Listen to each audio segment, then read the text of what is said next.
ঘুঘু ধরার ফাঁদ হাতে নিয়ে ঘুরে বেড়ায় এক পাগল পাগল চেহারার লোক। আউলা ঝাউলা চুল, অপরিষ্কার পোশাক, কাঁধে একটা ঝোলার মতো ব্যাগ। এই সাধারণ চেহারার আড়ালে কল্পনাই করা যায় না লোকটার আসল পেশা। তার নাম মোজাফফর গায়েন ওরফে মজু। আদবে সে একজন ভয়ঙ্কর খুনি। ঠান্ডা মাথায় নির্মমভাবে সে খুন করে একের পর এক মানুষকে। কিন্তু প্রতিটি খুনের পরই সে শখের বসে দুটি কাজ করে। প্রথমটি হচ্ছে চালের রুটি দিয়ে হাঁসের সালুন খাওয়া। তবে দ্বিতীয় শখটি খুনের চেয়েও ভয়ঙ্কর। ভয়ঙ্কর এই শখকে সে ঘুঘু ধরা বলে। একবার প্রভাবশালী এক ব্যক্তিকে খুন করতে যায় মজুমিয়া, কিন্তু সবকিছু সেখানে পরিকল্পনা মতো হয় না। পালাতে গিয়ে মজুমিয়া এমন এক জায়গায় আশ্রয় নেয় যেখানে সবকিছু অচেনা লাগে তার। কিন্তু এ অচেনা জায়গাতেও সে দেখা পায় কিছু পরিচিত মানুষের। কি ঘটতে থাকে এরপর? ঘুঘু ধরতে ধরতে মজুমিয়া কি নিজেই আটকে যায় কোনো ফাঁদে?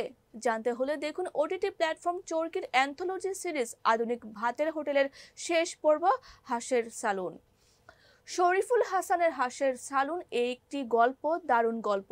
রোমাঞ্চকর গল্পের ভয় যে ভূতের ভয়কেও হার মানায় তা এই পর্ব না দেখলে বোঝা যেত না। প্রথম দিকে ভৌতিক কোনো ঘটনা না থাকলেও গল্পের ভঙ্গিতে গায়ে কাটা দিয়েছে বারবার।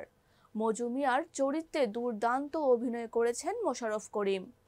পাগল পাগল চেহারা, দ্রুত দৃষ্টির মজুমিয়াকে মোশাররফ করিম ছাড়া অন্য কোনো অভিনেতা এভাবে ফুটিয়ে তুলতে পারতেন কিনা বলা মুশকিল। সহজ গ্রাম্য ভাষায় তার হাস্যরসাত্মক সংলাপ শুনে বোঝার উপায় থাকে না এই লোক কিছুক্ষণ পর কি করতে চলেছেন। চরিত্রের সঙ্গে তিনি এত সুন্দরভাবে মিশেছিলেন যে তাকে দেখেই গায়ে কাটা দিচ্ছিল। তবে হাঁসের সালুনের পার্শ্ব চরিত্রের কথা না বললেই নয়।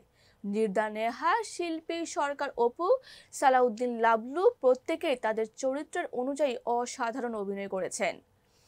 নির্দা নেহা ও মোশাররফ করিমের কথোপকথনের দৃশ্যটা পুরো গল্পকে এক নতুন মাত্রা দিয়েছে। তাদের কথোপকথন এবং দেখেছি রূপসাগরের মনের মানুষ, কাঁচা সোনা গানটা যেন চেরি অন দ্য টপ। শুরুতে ভয় ছড়িয়ে গল্প শুরুর পর দৃশ্য যখন আসে দর্শক তখন টান টান ভাবে দেখতে বসে, যেন নিঃশ্বাস ফেলার জায়গা দেয়। একটু আরাম করে যেন তারা দেখতে পারে পরের অংশটুকু।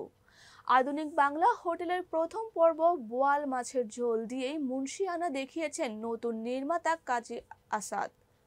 খাসির পায়া একটু দুর্বল হয়েছে ঠিকই, তবে শেষ পাতে অর্থাৎ হাঁসের সালুনে তা অনেকটাই পুষিয়ে দিয়েছেন তিনি। হাঁসের সালুনের নির্মাতা আবার ফিরিয়ে নিয়ে গেছেন গ্রামের পটভূমিতে। সিরিয়াল কিলিং এর রোমাঞ্চকর গল্পের মধ্যে গ্রামীণ দৃশ্য যেন আরাম দিচ্ছিল চোখে। পুষ্প ও মজুমিয়ার কথোপকথনের সময় রং বেরঙের কাপড়ে যে দৃশ্য, সেটি চোখে লেগে থাকে। আবার মাটির চুলার রান্না কিংবা গ্রাম্য পরিবেশে নির্বাচনের আগে রাজনৈতিক প্রচার সভা, মিটিং এসব তিনি যত্ন দিয়ে ফুটিয়ে তুলেছেন। আবার গল্পের মধ্যে ভুলে যাননি হাস্যরসাত্মক সংলাপ ঠোকাতে। তাই রোমাঞ্চের মধ্যেও দর্শকরা একটু জিরিয়ে নেওয়ার সুযোগ পাচ্ছিলেন। নির্মাতা শেষ দিকে যে টুইস্ট রেখেছিলেন তা একদম গল্প শেষ না হওয়া পর্যন্ত ধরতে পারা যায় না। তবে ভূতের গল্প দেখতে বসে ভূতের ভয়টাই কোথাও যেন একটু কম লাগলো। যদিও গল্প, নির্মাণ, লোকেশন, কাস্ট এসব নিয়ে নির্মাতা কথা বলার সুযোগ দেননি, তাই ভৌতিক আবহ কম থাকলেও খেতে হাঁসের সালুন ভালোই লেগেছে।